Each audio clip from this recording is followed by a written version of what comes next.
Hey, well, best laid plans of mice and men.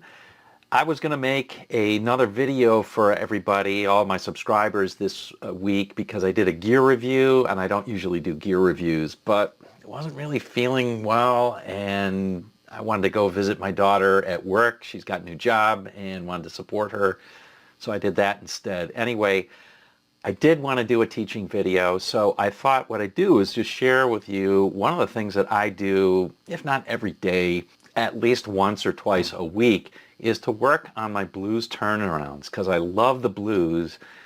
And let me just say, you can't have enough blues turnarounds.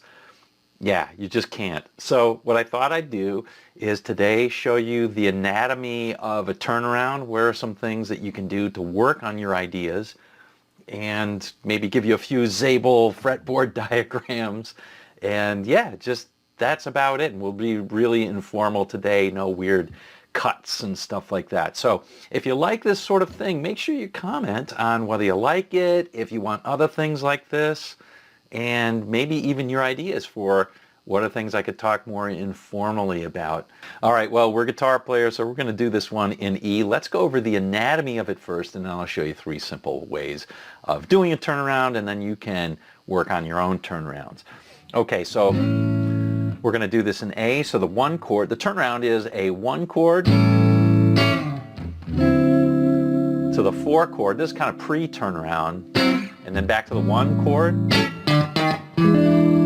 to the 5 chord. So really, the turnaround we're talking about is just really getting to that 5 chord at the end. Okay? So we'll show you 3 different ways that you can get to that 5 chord in an interesting way. Here's number 1. All right, method number 1 is really straightforward, and it's still excellent. It was a favorite of Eric Clapton during his John Mayall and the Blues Breakers and Cream era. It's really, really simple. You just play an E, in this case the root of the 5, and then you play a root of the 5 an octave down. It goes like this.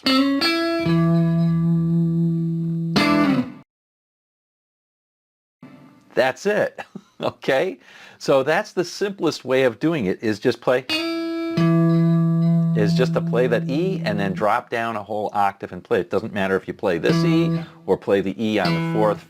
Now a variation on that one, here's a variation on it, is to come down the notes of an A chord until you get to that E. Check it out. So and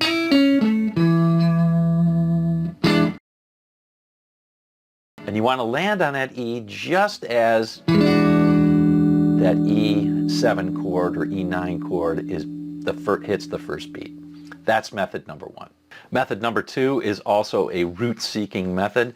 We're going to start from 3 frets below that E and just walk right up. It's really super simple. Goes like this.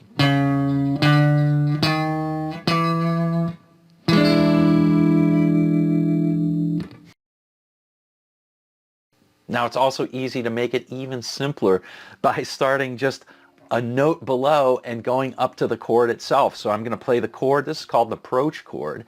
I'll play the chord 1 fret below and then just slide it right up like this.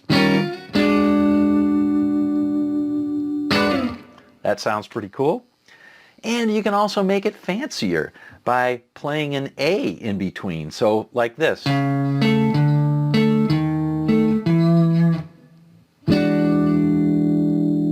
That sounds really cool too. Method 3 is just the opposite of method 2. Instead of starting 3 frets below, we'll start from 3 frets above that root. And we can play it like this.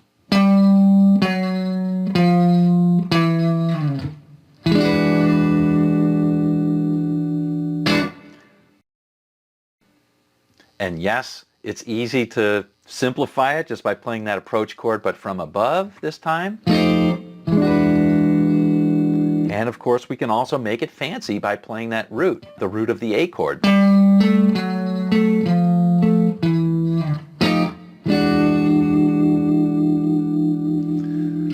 There's 3 simple methods that you can use to create your own blues turnarounds. Hope you're enjoying your day, and we'll see you on down the road.